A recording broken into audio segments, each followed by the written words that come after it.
Bapak, Ibu, Saudara-saudari, pemirsa Hikmat Pagi, keberadaan alat musik harmonium di gereja-gereja di Indonesia saat ini sudah dibilang cukup sulit untuk dijumpai, apalagi dengan kondisi yang baik dan bisa dimainkan.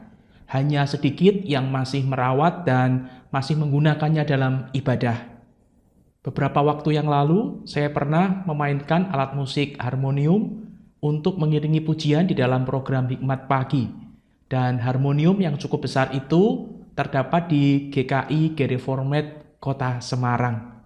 Kiranya gereja-gereja yang memiliki harmonium dapat terus merawatnya, melestarikannya sebagai salah satu bukti penyertaan Tuhan di dalam kehidupan gerejanya. Dahulu, sekarang, dan nanti Tuhan akan terus menyertai kehidupan umatnya. Tuhan akan terus memperlengkapi gerejanya dengan berbagai hal untuk dapat terus memuliakan Tuhan.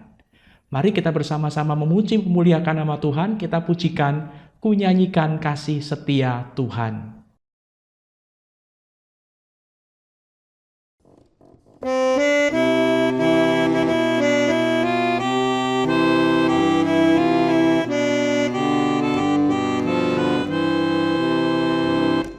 Nyanyikan kasih setia Tuhan selamanya, selamanya.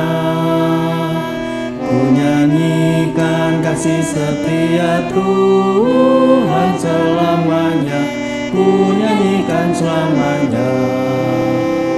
Ku tuturkan tajammu, kasih setiamu Tuhan. Ku tuturkan tajammu, kasih setiamu turun-temurun. Ku nyanyikan kasih setia Tuhan selamanya, selamanya. Ku nyanyikan kasih setia Tuhan selamanya, ku nyanyikan selamanya.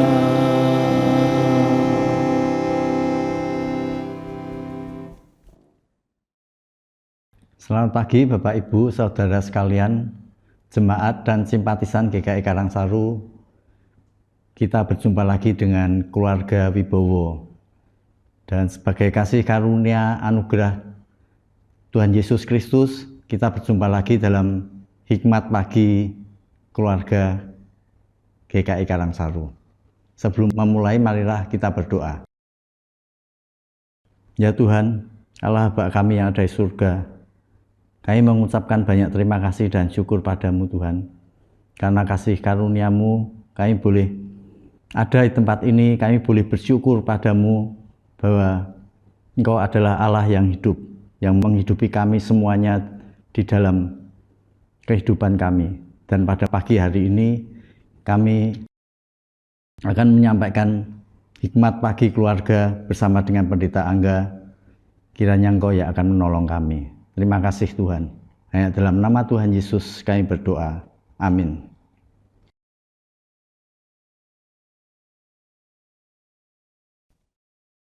Tema hikmat pagi keluarga hari ini adalah pembaharuan hati. Diambil dari 2 Korintus 4 ayat 16-18 yang berbunyi demikian. Sebab kami tidak memperhatikan yang kelihatan, melainkan yang tak kelihatan. Karena yang kelihatan adalah sementara, sedangkan yang tidak kelihatan adalah kekal. Demikianlah sabda Tuhan. Syukur kepada Allah. Bapak, Ibu, Saudara-saudari yang dikasihi Tuhan, apakah saudara pernah sakit hati, entah karena merasa tidak dihargai, dihina, dikhianati, dan sebagainya? Di mana saudara mengalaminya? Di keluarga, di gereja, di tempat bekerja?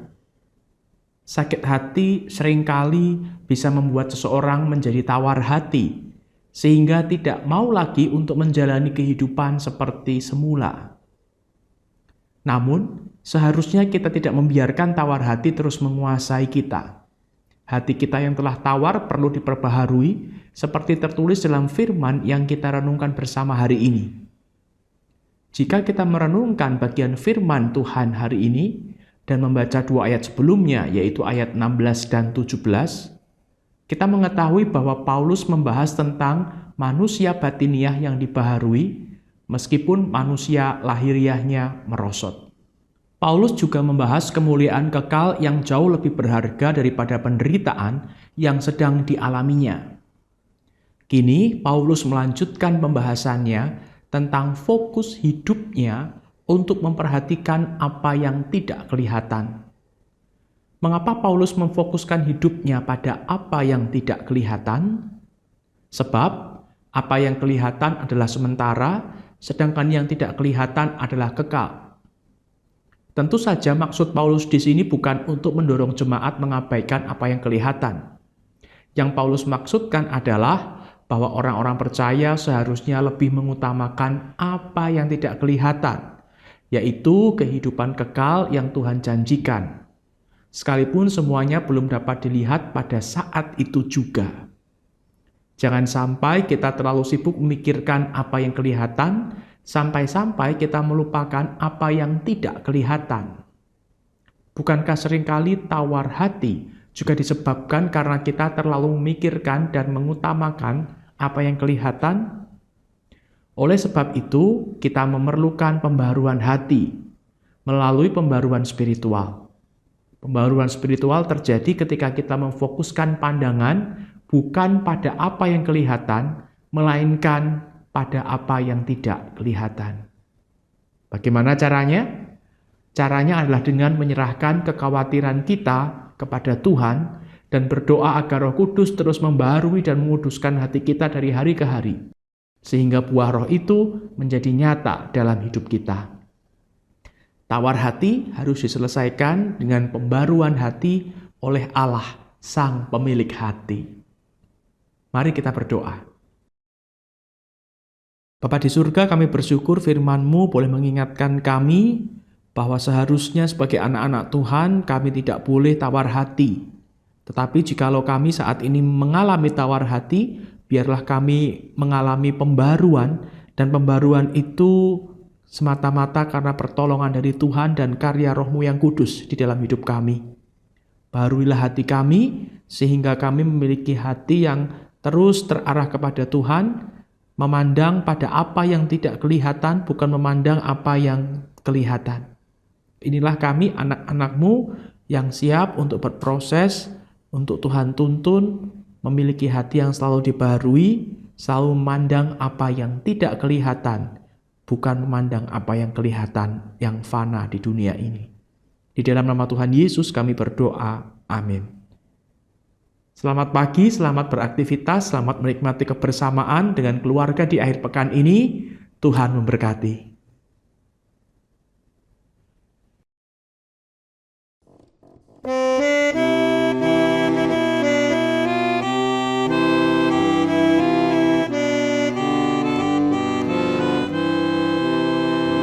Ku nyanyikan kasih setia Tuhan selamanya, selamanya.